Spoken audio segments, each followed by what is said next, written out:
Hold up.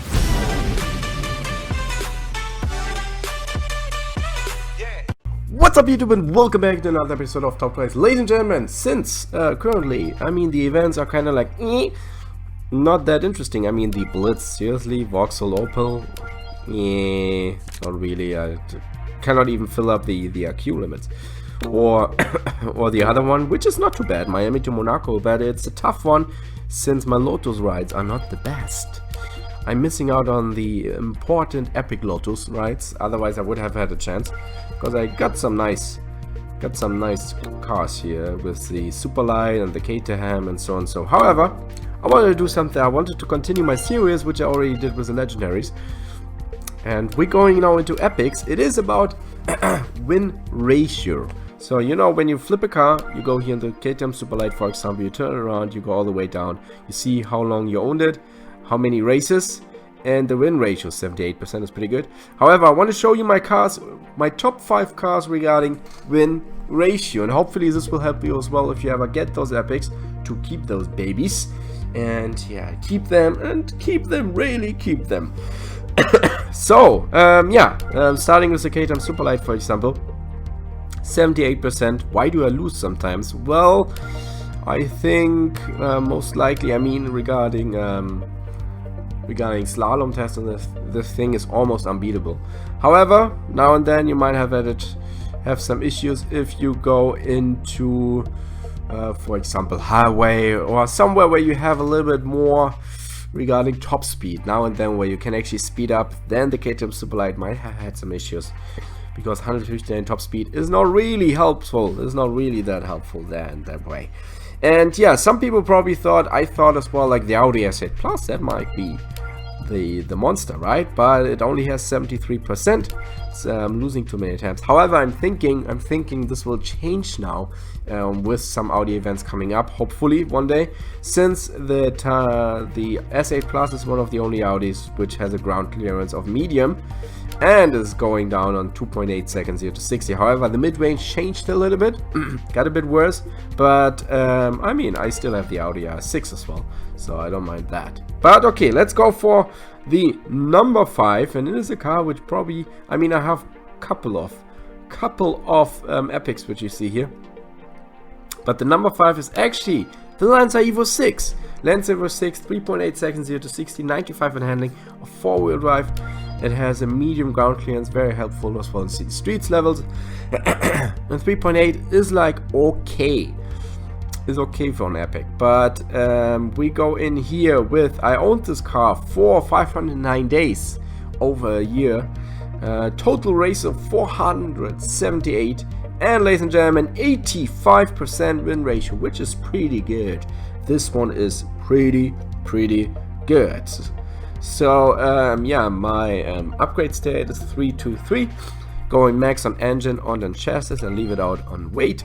So the Mitsubishi Lancer Evo 6. So yeah, just to put this in comparison, I have the Mitsubishi Lancer Evo X, obviously, which I own same amount.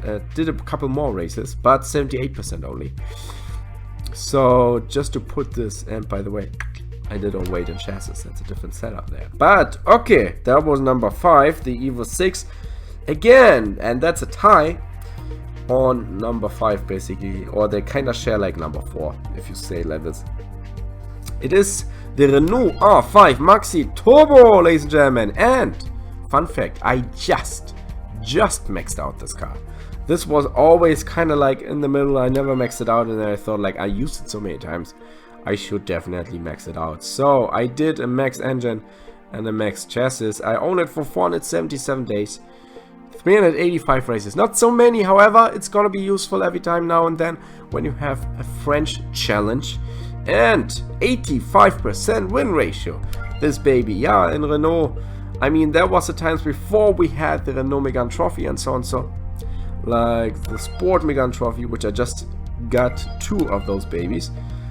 By the way, here 58 races, 78%. Let's see if we will overtake the R5 Maxi Turbo one day.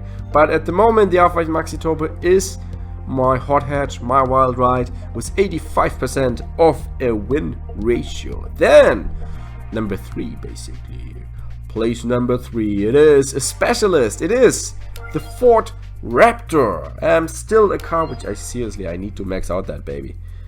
I need some rides here. I can use this and I can use this, but not this. I need another ultra rare. Definitely I should max this out, because when I realized, I was so happy when I got this car. It is a specialist car. I own it for 388 days. Total race of 393 and 88% win ratio. Obviously, anything with dirt and snow, you bring out the Ford Raptor, that's for sure. Put this in comparison with, for example, the AMG G63 4-wheel drive off-road as well, right? Bit faster as well. Kind of like top speed is the same, but bit faster on 0 to 60. But way less handling, even though it has 6 wheels. But for example, put this one down, 882 races, it's 53% win ratio. I really don't know where I should put this car. It's just way too heavy, ladies and gentlemen, way too heavy. 3.6, while the Ford Raptor comes with 2.5, which is already heavy, but just putting this in comparison, 3.6 is like losing so many times. Now, ladies and gentlemen, we're going into the 90% ranks. And which one is it? Which one is it? What do you think? What do you think it is? We actually stay in Italy. Or we go to Italy. We don't stay there. We go to Italy. It is the Alfa Romeo 4C. Another car which I didn't max out yet. And I should definitely max out. Considering that this car I own for 405 days. Total race is 82. But 91% of the races he won of 82. 82 is not that huge amount. However, that's still pretty insane, ladies and gentlemen. And I should definitely max this baby out together with the Raptor. Those babies need to be maxed out. That's for sure. That is for sure. And then we have another one with 91%. It is the Ford Mustang Boss 302. Why? Why is this one so good? I realize this one is really good for American events. And then Ford or just US cars. And many times in American events you're going to have city streets levels. And since a Camaro, for example, has a ground clearance of low, it's not so useful in city streets anymore. Then we have the Corvette, which is a low one as well. And the next city is this one. I think this one is low too. No, this one is medium. But many people are using the Ford Mustang GT. But the Boss is the boss. It's winning with 3.4 and 93. I'm really glad I got 2 of those babies. And didn't get rid of any of those. I own it for 369 days, 313 races, and 91% win ratio. That is crazy. So I only lost like 30 races with this car. On the comparison, I have this car which is not maxed out yet.